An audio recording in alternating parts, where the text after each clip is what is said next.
कि लड़कियां ही नहीं, लड़कों को भी बताना होगा कि गुड टच बैड टच क्या है। प्रॉब्लम्स आ रहे हैं, हमारे बच्चे अफेक्टेड हो रहे हैं, ब्लैकमेलिंग हो रही है, क्योंकि उसको पता नहीं है कि क्या सही है क्या गलत है।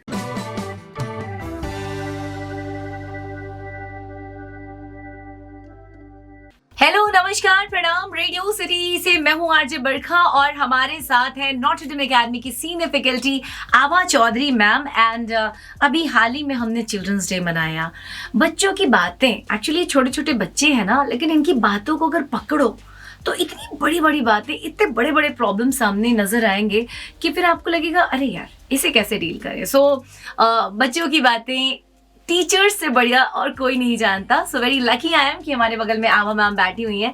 और मैम, सबसे पहली बात, आज के डेट में चूंकि इंटरनेट, मोबाइल फ़ोन बहुत ही ज़्यादा इजी एक्सेसिबल है और बच्चे जान के कुछ सर्च नहीं करते, बट अचानक से कुछ पॉपअप हो जाता है, ब्लिंक होता है और वो चीज़ें उनके सामने आ जाती हैं जिसे जानने का, समझने का शायद उनका अभी एज नहीं होता है।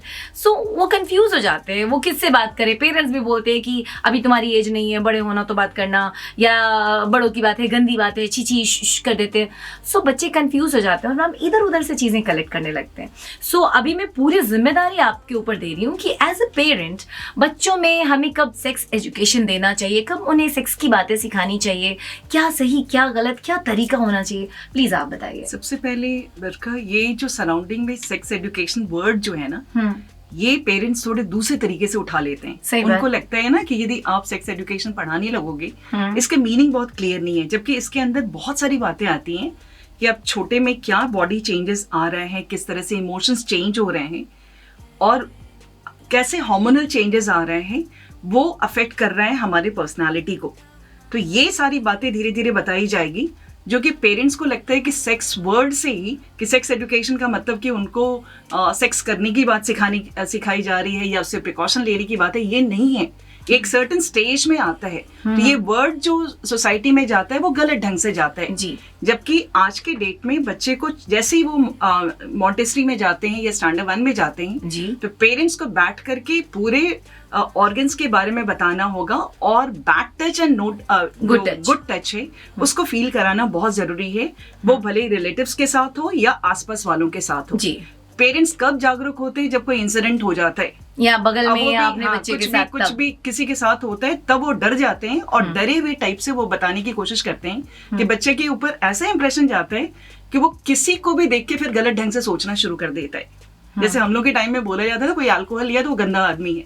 हाँ। तो उस समय पेरेंट्स फिर ऐसे गलत तरीके से बताना शुरू करते हैं कि कोई भी चीजें होती हैं तो कोई भी रिलेशन को वो गलत ढंग से लेना शुरू कर देते हैं। तो ये क्लासेस में या कोर्स में ही ये चीज होना चाहिए कि जैसे ही बच्चियां आई, कि लड़कियां ही नहीं, लड़कों को भी बताना होगा कि गुड टच बैड टच क्या है। सही बात है। उसके बाद 8-9 साल तक में सारी चीजें, जैसे गर्ल्स को एंड बॉयज को दोनों को बताना होगा कि कैसे इजैकुलेशन होता है या फिर पीरियड्स आते हैं। पीरियड्स एकदम नॉर्मल है, नहीं तो अभी भी पेरेंट्स को देखते हैं कि उसको बहुत गलत ढंग से बताई जाती है कि अच्छा तुमको हो गया, तो इतने गलत ढंग से या गंदी तरीके से उसको देखा जाता है। जबकि गर्ल्स बॉयज सभी को बताना चाहिए, जिसके लिए इस नेचुरल फेनोमेनन के लिए एक रिस्पेक्ट आनी चाहिए जी जी। तो मेरे हिसाब से आप पूछोगे तो इतने दिनों में हमने फील किया है, जबकि अच्छी बहुत जगह पे हो रहा है, पता चलता है पेरेंट्स बात नहीं करना चाह रहे हैं, स्कूल में बात करने को अलाउ नहीं किया जा रहा है, तो बच्चे फिर इंटरनेट से खोजने की कोशिश करते हैं। अब वो अपने मन से कंक्लूजन ड्रॉ करते हैं कि ये अच्छा है, ये बुरा है, क्योंकि इंटरनेट पे ऐसी चीजें पड़ी हुई है जस्ट व्यूज कलेक्ट करने के लिए, बहुत ही सब्जेक्ट लाइन कुछ भी है, वो अट्रैक्ट करने के लिए फोटोज अलग अलग होते हैं, कुछ भी देने की कोशिश कर रहे हैं, जिससे कि बच्चों के मन में किसी भी चीज का एक गलत ढंग से जा रहा है और मजाक भी लेना शुरू करते हैं। जैसे बॉयज ही हैं, they start making fun of girls body, या इस तरह की चीजें क्यों करेंगे जब उनको बता दिया जाए कि all these things are natural thing, natural चीजें आ जाएंगी। तो हर स्टेज में 9 साल के बाद बॉयज गर्ल्स सभी को पढ़ाई करानी होगी। और जैसे वो टीनेजर्स आते हैं तो टीनेजर्स में उनको वो ये चीज भी बतानी की जरूरत है पेरेंट्स की तरफ से कि what is that intercourse and all, ये सारी चीजें, क्योंकि उनसे यदि गलतियां होंगी, करना है या नहीं, कहाँ गलतियां हो सकती है, विदाउट एनी रीजन प्रेगनेंसी आ सकती है, तो ये सारी चीज का एक्सपोजर उनको देना होगा, तब वो अपनी तरफ से उनको।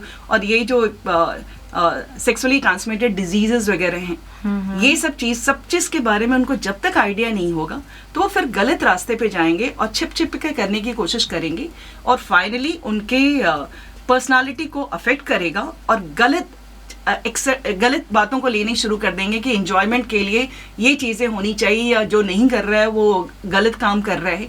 तो सेक्स एजुकेशन होने के लिए का मामला एक केवल पेरेंट्स को ये समझना होगा कि आप किसी को पोक नहीं कर रहे हो कि जाओ सेक्स करने के लिए। आप सही ढंग से कब क्या करना है, इंटरेस्ट रहना है या नहीं रहना है, ये सारी चीज़ें बच्चों को समझ में आएगी, क्योंकि बच्चे ही हमारे सोसाइटी को बनाने जा रहे हैं। और गलत तरीके से यदि वो इंटरनेट के थ्रू लेने की कोशिश करेंगे और गलत आइडियाज़ लेने की कोशिश करेंगे तो वो कहीं ना कहीं उनको उनके physical development, mental development, emotional development को अफेक्ट करेगा। सही बात है। यहाँ पे मुझे 2 पॉइंट समझ में आई। एक तो ये कि अगर आप खुद बच्चों को बताना, उस टाइप से रिलेशन अगर आप बिल्डअप करते हो बच्चों के साथ, तो किसी थर्ड पर्सन के पास या थर्ड सोर्स से वो इन्फॉर्मेशन कलेक्ट नहीं करेंगे, वो आपके अपने रहेंगे, वरना वो एक गैप बन जाता है, डिस्टेंस। दूसरी बात ये कि अगर मान लीजिए आपके बच्चे से कोई मिस्टेक, ऐसी गलती हो जाती है, चाहे प्रेगनेंसी का मामला हो या कुछ भी, सोने को समझ में नहीं आएगा, वो किसी थर्ड बंदे से वो नॉलेज लेंगे कि बताओ मैं क्या करूं, फिर वो आगे चल के उसे ब्लैकमेल भी कर सकता है कि मैं तुम्हारे पापा को बता दूं, मैं तुम्हारी मम्मी को। और ये कई बार मामला बिगड़ते बिगड़ते इतना गंदा हो जाता है कि सुसाइडल अटेम्प्ट एंड ऑल, पता नहीं जो भी आप वर्स्ट केस में सोच सकते हो वहां तक पहुंच सकता है। सो अपने बच्चे को अपना बना के रखें। कहते भी हैं पुरानी बात है कि जब बच्चे का जूता या बच्चे का चप्पल आपके पाँव में आने लगे तो वो आपका दोस्त हो जाता है, वो आपका फ्रेंड हो जाता है। और एक फ्रेंड से जैसे हम सारी बातें शेयर करते हैं, प्लीज़ आप भी शेयर कीजिए, ताकि ना बस आगे चल के ना कोई आपके बच्चे का मिसयूज ना करे। That's correct. यही चीज़ है। यदि पेरेंट्स नहीं बता पा रहे हैं, हो सकता है उनको शर्म आ रही है, नहीं बता पा रहे हैं, तो ठीक है, वो कम से कम एक सराउंडिंग को बोलें या स्कूल वगैरह में वो जाकर के काउंसलर की डिमांड करें जो कि बच्चों को इसका एक्सपोजर दे सके। और ये बेहद इंपॉर्टेंट है, बहुत ये जिस तरीके से आप उनके भविष्य के लिए, करियर के लिए अच्छे स्कूल का, अच्छे टीचर का, अच्छे कोचिंग इंस्टीट्यूट का एक सहारा लेते हो। सो ये भी एक समय के साथ, क्योंकि हर लड़का लड़की में ये चेंज आना है, ये जरूरत नहीं थी। अब जो है इतना बच्चों के हाथ में मोबाइल आ गया और सारा कुछ उनको नेट पे दिख रहा है, समय से पहले चीजें आ जा रही है उन तक और उनके दिमाग में क्वेश्चंस आ रहे हैं और उसके बाद से मामला बिगड़ रहा है। एक्सप्लोर करना चाह रहे हैं तो एक्सप्लोर कर रहे हैं, इससे अच्छा है कि हम लोगों को पहले बता देनी चाहिए इसको। सही बात है। सो ये आभा मैम से हमने बातें करी। और मैम और कुछ अगर आप सलाह देना चाहें, अगर कोई केस स्टडी बताना चाहें जो आपने फील किया हो विदाउट उनके नाम को एक्सपोज करते हुए, या कोई बात। ये जितनी भी चीज़ें केस स्टडीज वाली चीज़, ये जनरल जो हम लोग फील करते हैं, केस स्टडीज भी लेने की जरूरत नहीं है यहाँ पर। लेकिन प्रॉब्लम्स आ रहे हैं, हमारे बच्चे अफेक्टेड हो रहे हैं, ब्लैकमेलिंग हो रही है, या फिर यंग एज में जहाँ पेरेंट्स सोच रहे हैं कि मेरी 6 और 7 स्टैंडर्ड की बच्ची भी बहुत छोटी है, वो इन्वॉल्व हो जा रही है क्योंकि उसको पता नहीं है कि क्या सही है क्या गलत है। तो ये सेक्स एजुकेशन के थ्रू ये सारे एक्सपोजर उनको मिलता रहेगा। सही बात। पेरेंट्स के लिए और हम टीचर्स के लिए सारे बच्चे बहुत ही प्यारे हैं। हाँ। और हम लोगों को उनके लिए डर भी लगता है कि कोई उनको ब्लैकमेल ना करे। तो क्योंकि आपका बच्चा छोटा है, पर ये दुनिया छोटी नहीं है ना। यहाँ पे जो लोग रह रहे हैं वो अलग अलग तरीके से हैं, अलग अलग मेंटालिटी है, और कौन किस तरीके से घुसने की कोशिश करेगा, यू नेवर नो। सो आपका, और जैसा मैम ने कहा, पेरेंट्स और टीचर्स का बहुत इंपॉर्टेंट रोल है, और आप दोनों के लिए आपके बच्चे बहुत प्यारे हैं। तो ये प्यार भरा ये बगिया यूं ही खिलता रहे, कोई और उसमें इंटरफेयर ना करे, उसे रौंदे ना। प्लीज सही समय पे सही तरीके से बच्चों से खुले बात जरूर करें। Thank you so much ma'am. Thank you.